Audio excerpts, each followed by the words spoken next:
अच्छा नाज़रीन, सुलेमान और कासिम खान को गिरफ्तारियों की धमकी देने के अलावा ये प्रोपेगेंडा भी शुरू कर दिया गया है कि अब ये दोनों भाई मरूसी सियासत में हिस्सा लेने के लिए आ रहे हैं। कहा जा रहा है कि दोनों भाइयों की परवरिश अरबपति यहूदी खानदान में हुई है, जिसकी नज़र अब पाकिस्तान के इक़्तिदार पे है। पहले ये बता दूं नाज़रीन आपको कि सुलेमान और कासिम खान ने बरतानिया की ब्रिस्टल यूनिवर्सिटी से इस्लामिक हिस्ट्री में ग्रेजुएशन की है।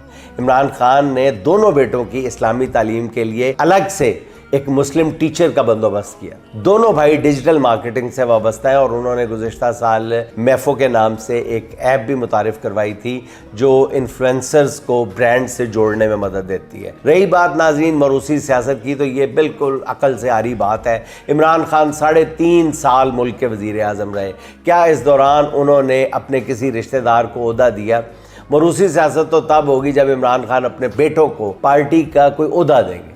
उस वक्त सबसे पहले ये खादम ही आवाज़ उठाएगा, अगर कभी मुस्तकबिल में ऐसा हुआ जिसका दूर दूर तक कोई इम्कान नहीं। इस वक्त तो बहनें जो हैं वो भाई के लिए और बेटे बाप की गैर कानूनी कैद से रिहाई के लिए जद्दोजहद कर रहे हैं। इसके अलावा कुछ भी नहीं। इसमें मरूसी सियासत कहाँ से आ गई? जिस दिन मरूसी सियासत आई, सबसे बुलंद आवाज़ इस खादम की पाएंगे आप।